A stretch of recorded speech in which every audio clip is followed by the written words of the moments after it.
everyone likes the colonial look. Keep in mind that the building that it's attached to has a much different look to it, and this will make it far more consistent one with the other than what currently exists. Mm-hmm. Thank you. BJ, you can clear your raised hand now. Oh. Is there anyone else who has just any other?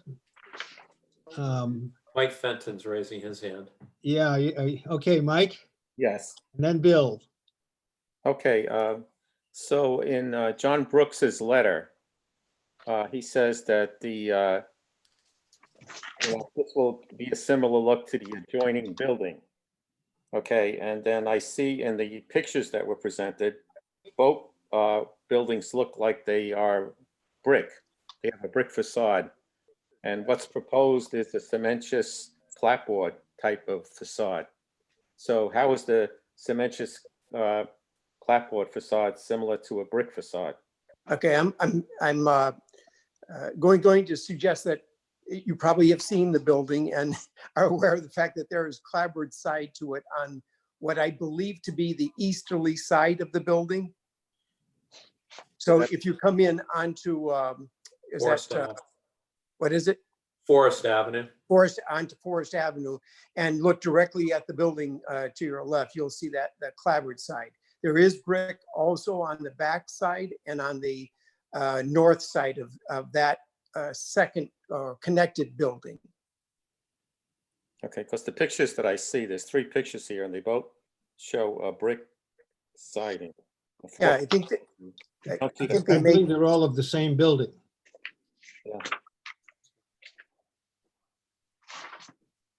Those are all the same building, are they? Okay, that's correct. okay. Oh, is the second picture possibly on the left there? Is there an extension there that shows what it would look like?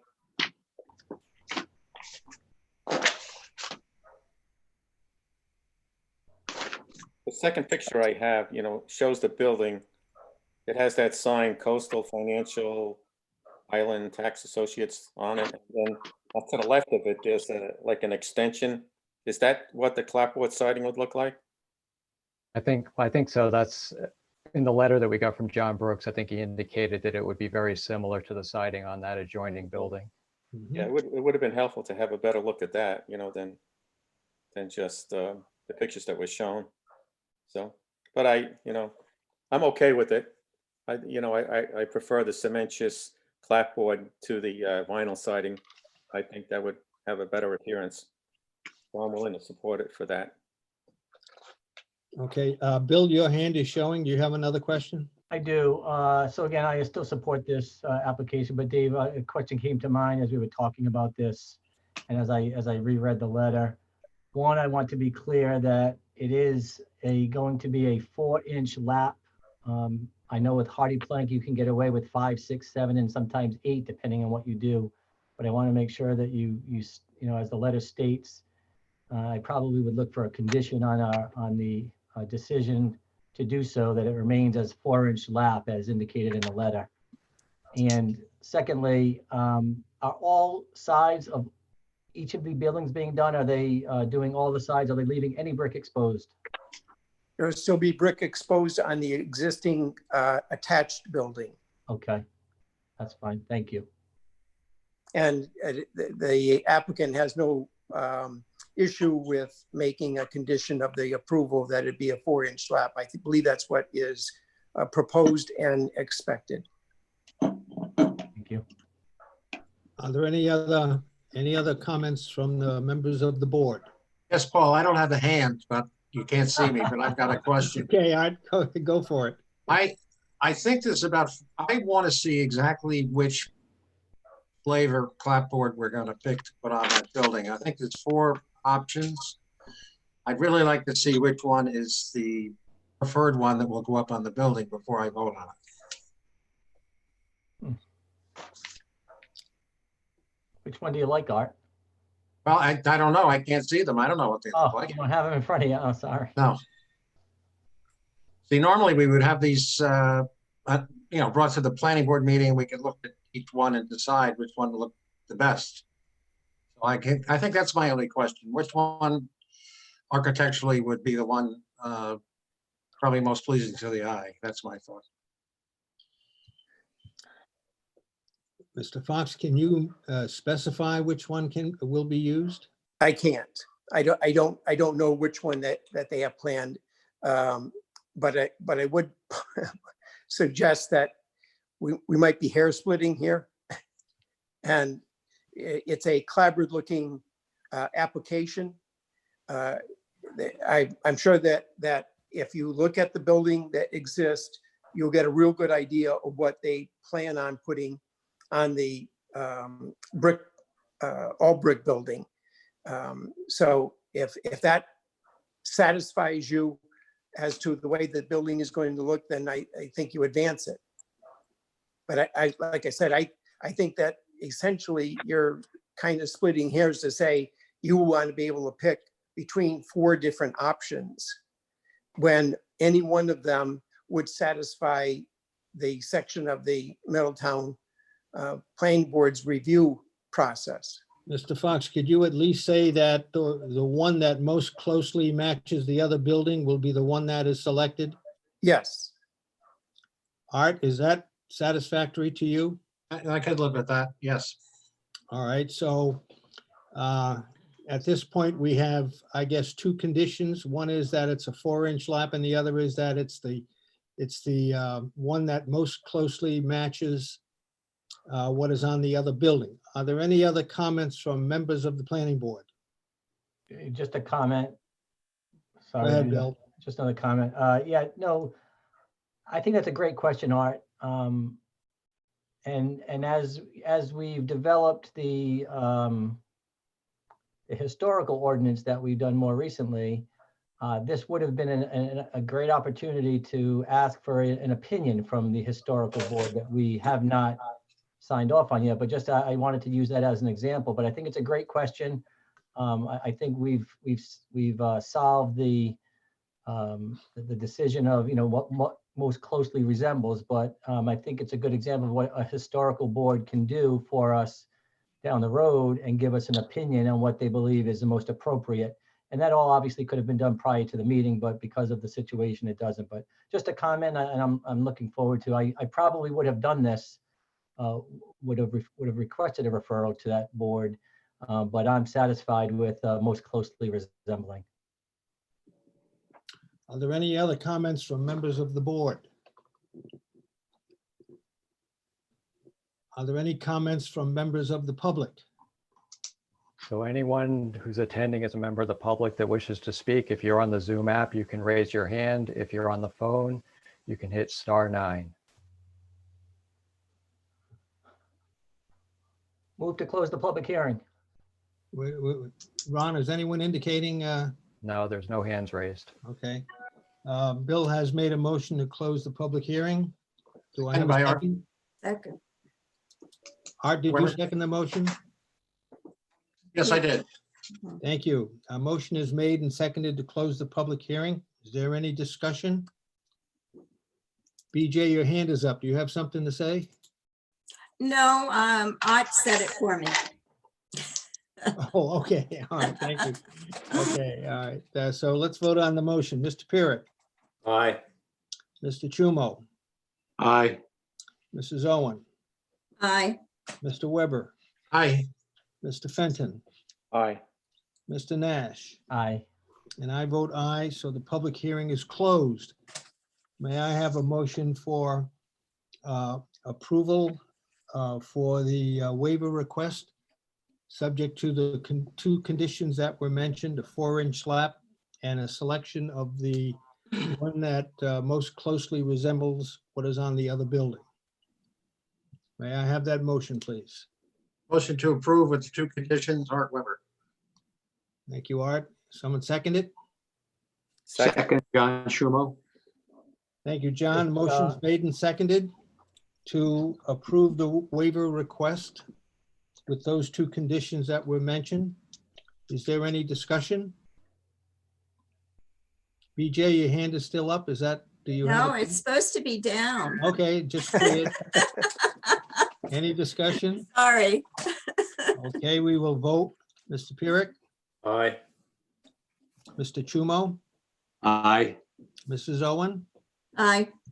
Mr. Weber, Aye. Mr. Fenton, Aye. Mr. Nash, Aye.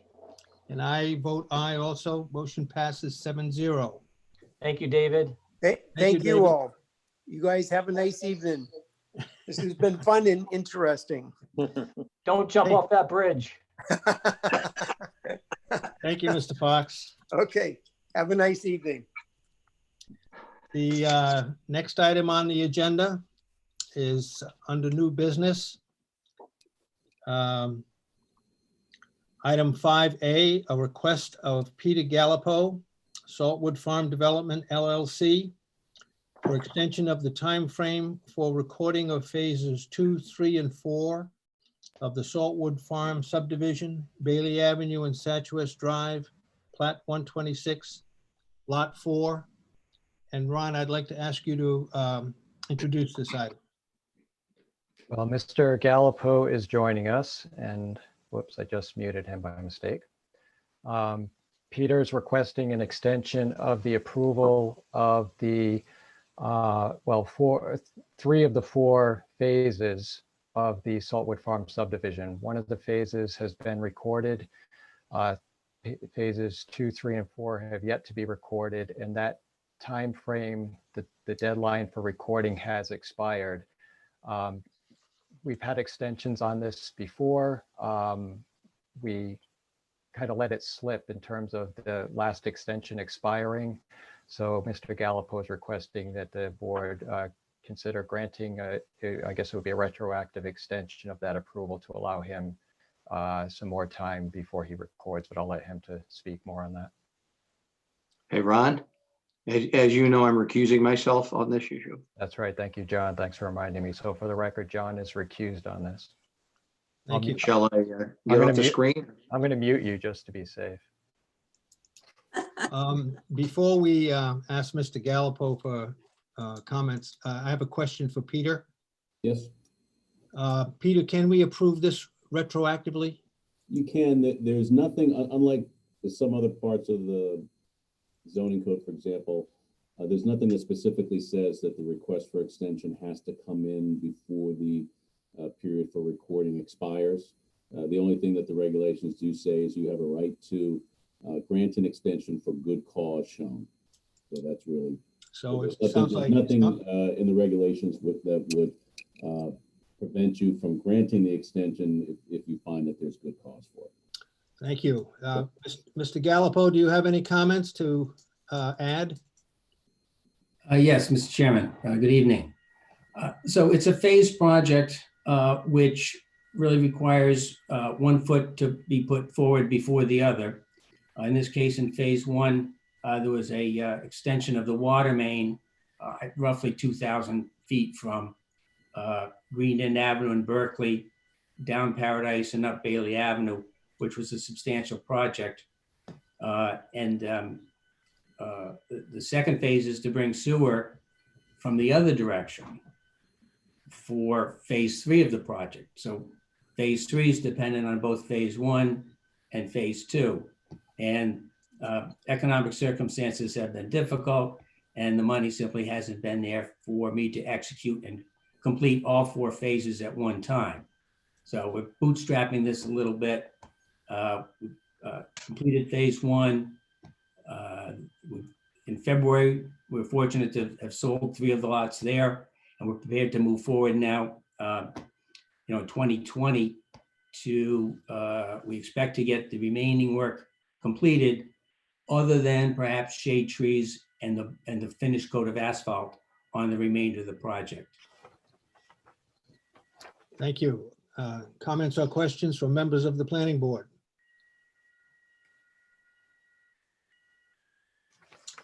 Mike?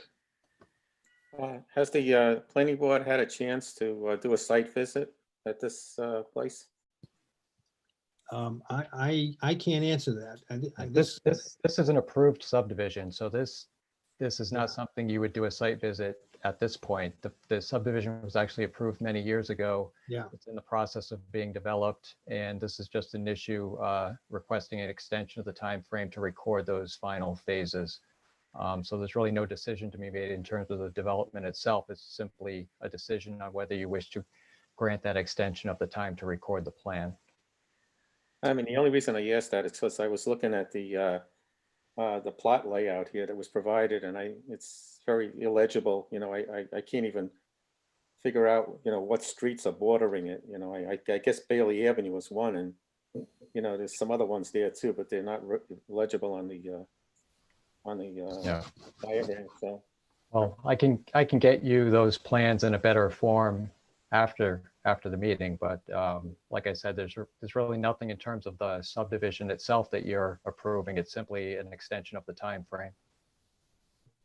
okay. Any other comments or questions from members of the board? Yes, Paul, I have a question. Yeah, Okay. Art and then BJ. As far as I understand, the recording of a plan is merely an administrative matter. The relationship to financial requirements for further work, I don't see the linkage there. So I think if you record something, you've got to start digging a hole in the ground right away. So I don't necessarily disapprove of this. I just find that linkage between recording a plan and actual physical work done on that project don't make much sense to me. And we have, from the hoary past, this was a long project. It took a long time to come to fruition, and I applaud Peter for his perseverance here. That's my only question. We got administrative thing and it's linked to financial stuff. It doesn't work. So that's my question. Mr. Gallopo, do you wish to respond? Yes. The recording of each of the plats is linked to a presentation of the performance guarantee. So in order to record each individual phase, I would have to post the performance guarantee and then subsequently incur the cost for the development of that phase and then seek to recoup. Call from 215.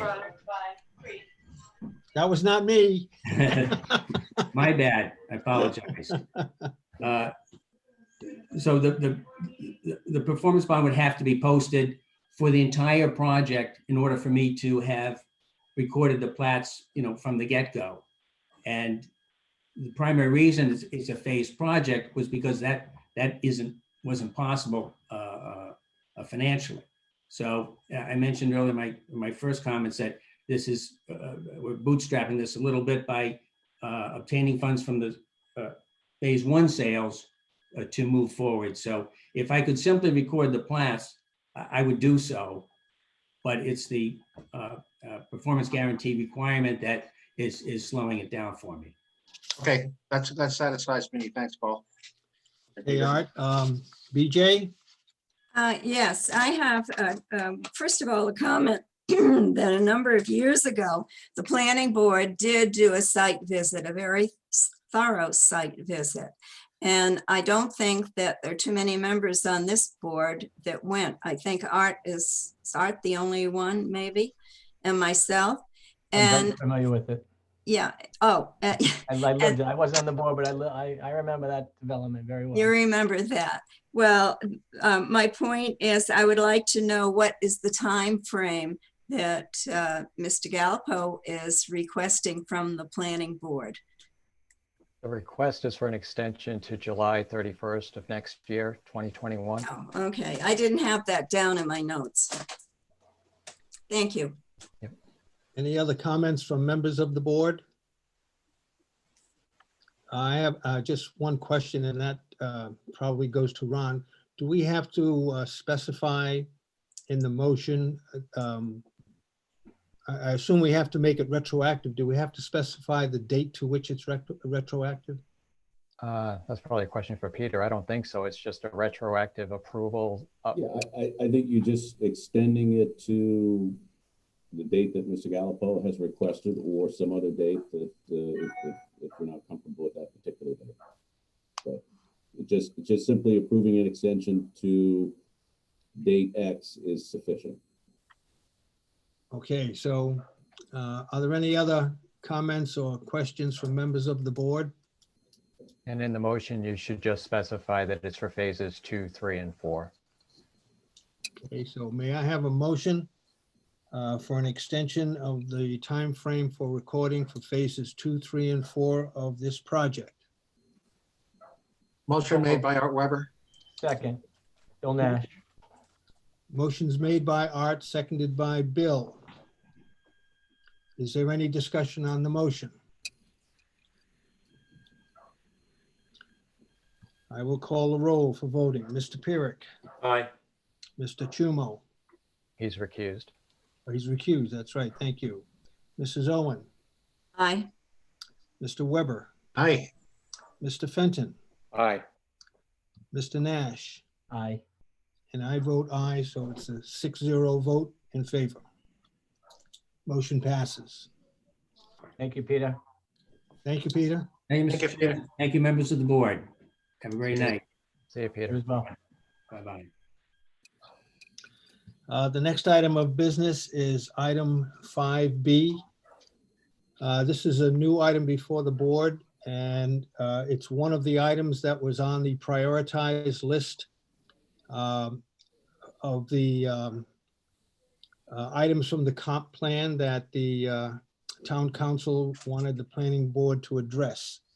And I guess during this time of interruption to our normal business activity, the planning staff, Ron and Rita, have put this together. You have presumably all read this, and I will ask for some initial comments to give back to Ron and Rita. But Ron mentioned that it might be best if we don't act on this tonight, but rather table it until we can have a full discussion at a regular board meeting and set up a public workshop for this. So are there any comments to give back to Ron and Rita at this time? What's the item? It's item 5B, consideration of proposed amendments to the Middletown zoning ordinance to regulate the installation and use of outdoor lighting per comprehensive plan action item NVC. And I would just, 5B. Mr. Chairman, as we discussed earlier too, and I spoke again with the solicitor today, at the advice of the solicitor and also the town council, we should be curtailing discussion of this nature during these virtual meetings because of the concern about the ability for members of the public to fully participate. So we just move to so table it, I would just continue it? continue it, request that the board members take an opportunity to review the drafts. I guess I would, welcome any input that you all have in the meantime, before we have a chance to meet in person. But again, we've been advised that any discussions of this type relating to matters that aren't of, immediate concern, we should hold off on those until we're able to meet in person. Okay, so with the understanding that members of the board can provide feedback to Ron on their own, may I have a motion to continue this item to the June 10th meeting? So moved. Bill Nash. Why, Second, BJ. Okay, I've I have got a motion, hold on. I have a motion made by Bill Nash and seconded by BJ. Is there any discussion? Yes. this is Art. I was just thinking if we just move it month to month, we're not going to get anywhere. Why not just make a blanket tabling until we meet in normal session again? That covers it.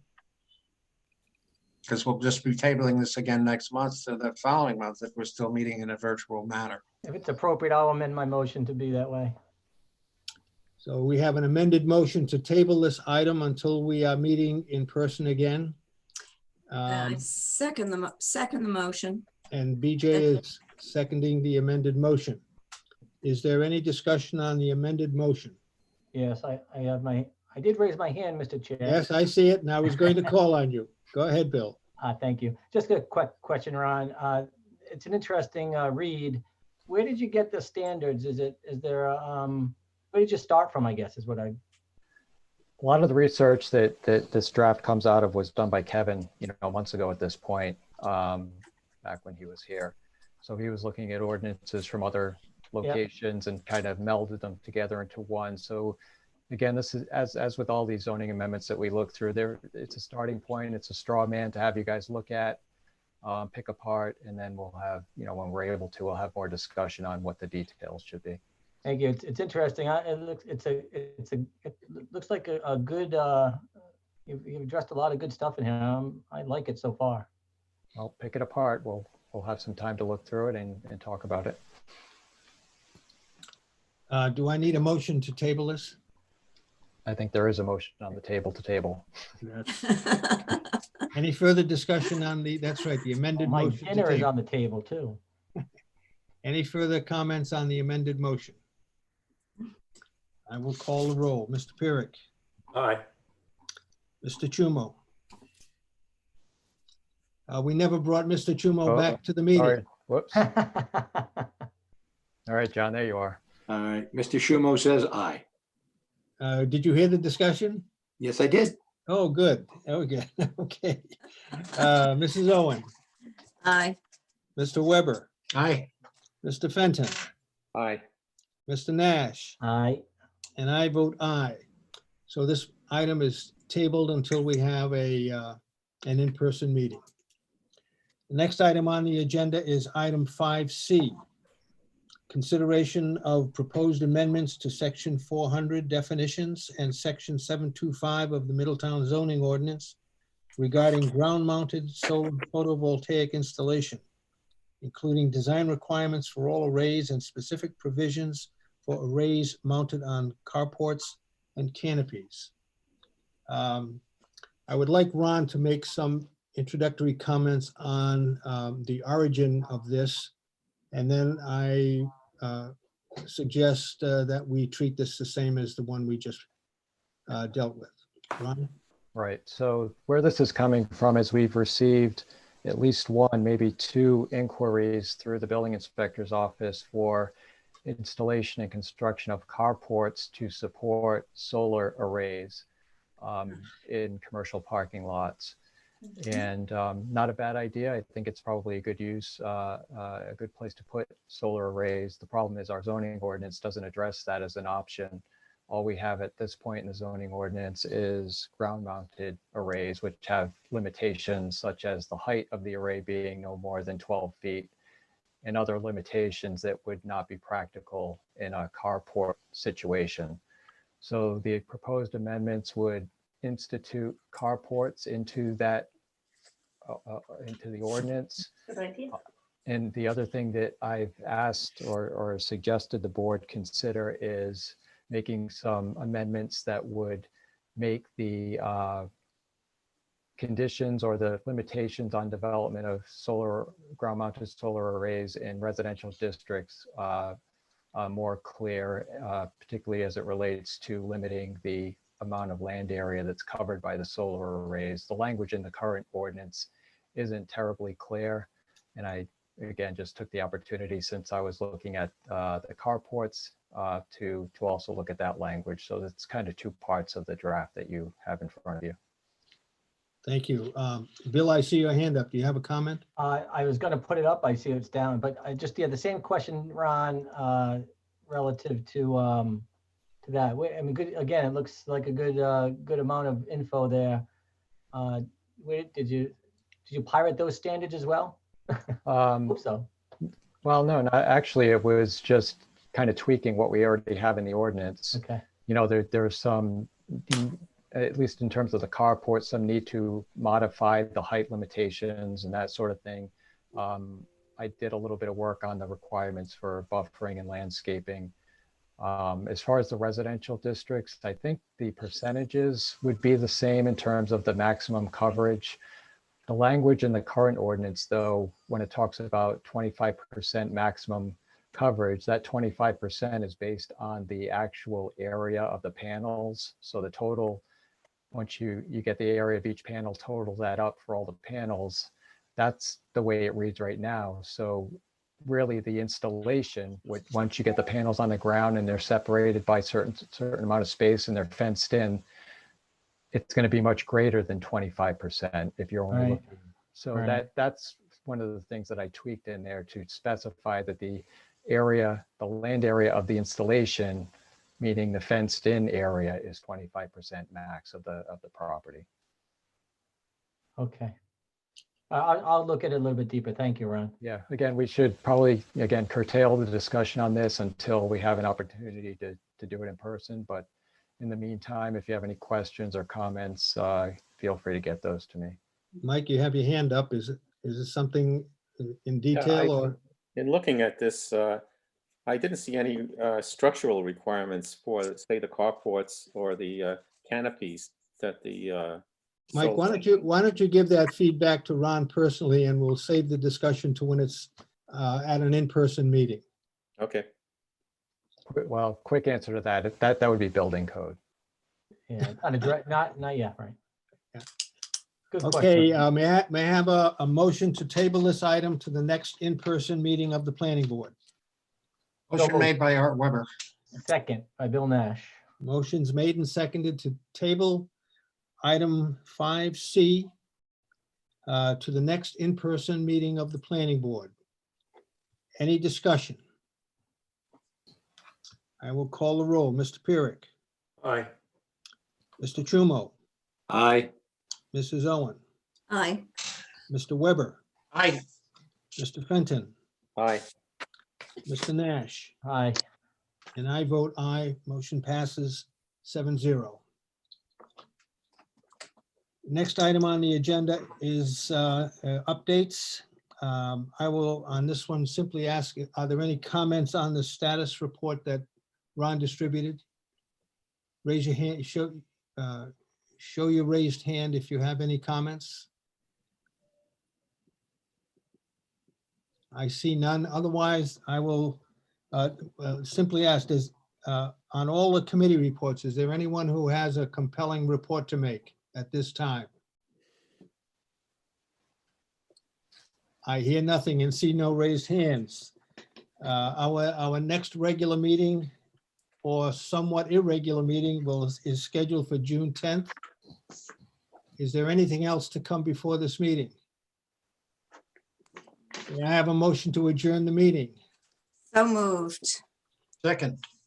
Art Weber. BJ made the motion to adjourn the meeting, and I believe that was Art who seconded the motion. Correct. Is there any discussion? I will avoid the roll call and simply adjourn the meeting. Thank you all very much.